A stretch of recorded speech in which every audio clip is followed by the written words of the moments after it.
بسم الله الرحمن الرحيم إن الحمد لله نحمده ونستعينه ونستغفره ونعوذ بالله من شرور أنفسنا وسيئات أعمالنا من يهديه الله فلا مضل له ومن يضلل فلا هادي له أشهد أن لا إله إلا الله وحده لا شريك له وأشهد أن محمدا عبده ورسوله وبعد بول أثر أمير ابن حبيب الحتمي radıyallahu anhu bu sahaba aytdı. Umayr ibn Habib el-imanu yazidu ve yanqus. İman azayıp jana köpeyip turadi. Faqila lahu ve ma ziyadatuhu ve ma nuqsanuhu. Bu kişiге aytıldı, anın köpeyüsü emne? İman emne menen köpeyöt? İman emne menen azayat? Emnenin negizinde alsız bolat dep mına şunday suraldı, aytıldı uşul kişiге. Qala cevap berip aytdı: "İza zakarna Allah azza ve celle ve haşaynahu fezalike ziyadatuhu ve iza gafalna ve nasina ve dayya'na fezalike nuqsanuhu." Biz kaçan Rabbimizni estesek, canandan korksok, iman köpeyöt. Kaçan biz anı estegenden kaydiger bolup, anı unutsak, anı jogotsak, bul imanımız azayat dedi. Kaçan oşol Rabbimizni estesek, canandan korksak, iman köpeyöt. Eğer kaçan biz oşol Rabbimizni estegenden kaydiger bolsak, cananı unutsak, cananı jogotsak, bul oşol imandın azayusu, imandın alsız bolusu.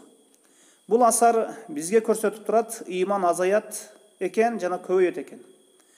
Kebir adaşkan adamdardın işenimine göre iman köpeyip dagı azayıp dagı dep mına şunday işenimge barışat.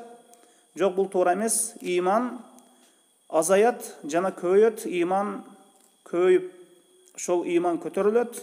İman oşol күнөө жасоо менен, жаман иштерди жасоо менен azayat, alsız bolot. Өткөнкүлөр айткандай, иман көбөйө турган болсо, 7-нчи асманга чейин жетүүсү мүмкүн.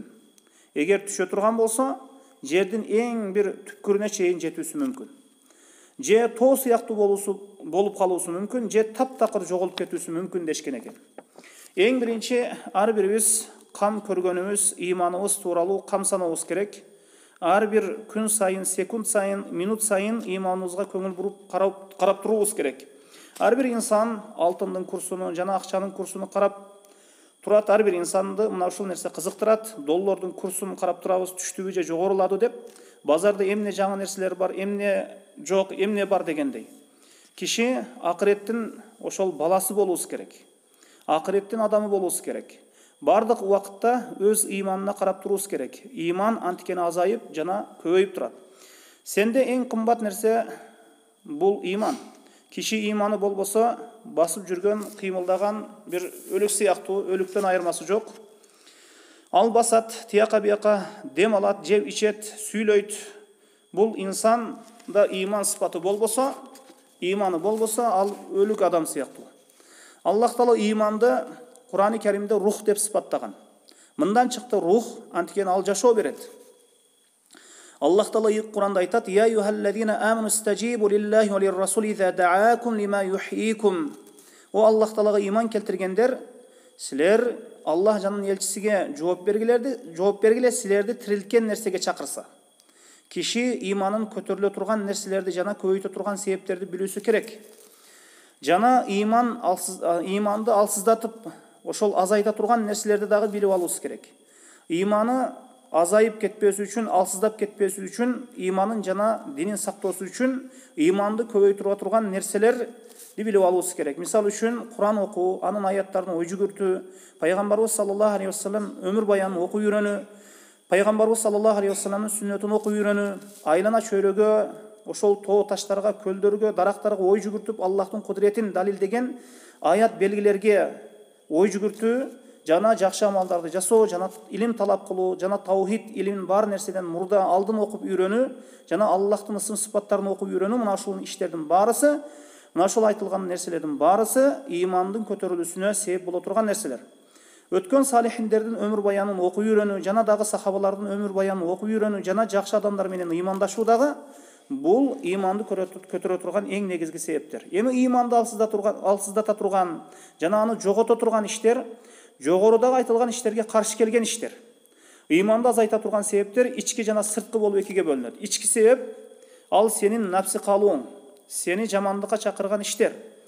Напси каалап турган нерсени, ошол напсиси каалап турган нерсени ошол аткаруусу, ошол напсини дайыма күнөө иштерде кандыруусу.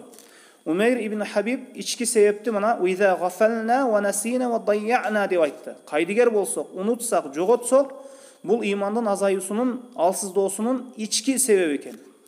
Унутуу эки түрдө болот. Киши эсинен чыгарып унутат. Бул ошол инсандын табигый бир унутуусу. Бул үчүн киши жооп бербейт. Качан унутат, аны үстүндө ошол Раббиси турганын унутат, өлүмдү унутат, эсепти унутат, акыретти унутуу, Аллахты унутуу. Мына ушул нерселердин баарысы мына ушул нерселерди унуткандыгы үчүн киши жооп берет. Эми Кур'ан-ы Керимде Аллах Таала алар Аллахты унутушту, Аллах да аларды унутту деген аяттар келген.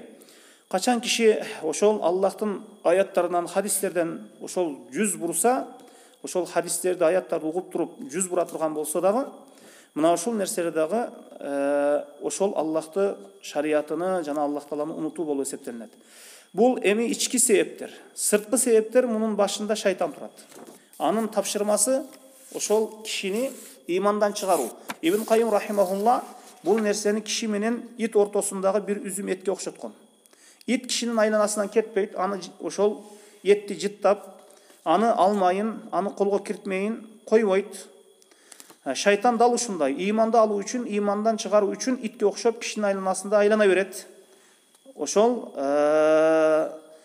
бир үзүм этке жетиш үчүн.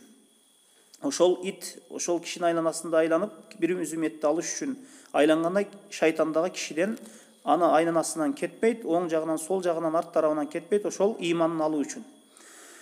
Мына ошондуктан сырткы себептен дагы ошол ыйман алсыздап азаят экен. Мисалы үчүн кишинин күнөөлөрү, жаман жолдоштор, мисалы үчүн интернет аркылуу тапкан жаман жолдоштору жана мына ушул нерселер, ошол жаман жолдоштор ишенимдин жана диндин бузулуусунун себеби болот. Дүйнөгө берилүү дагы, өтө дүйнөнү сүйүп кетүү дагы бул ыймандын алсыздоосуна себеп болот. Анткени дүйнөгө берилүү дагы ыйманды бузат, анткени дүйнө жашоосу жапжашыл жана өтө таттуу болот. Мына ушул эң негизги айтылган сөздөр. Аллаху алам, саллаллаху алейхи Мухаммадин ва алейхи ва сахбихи ва саллам.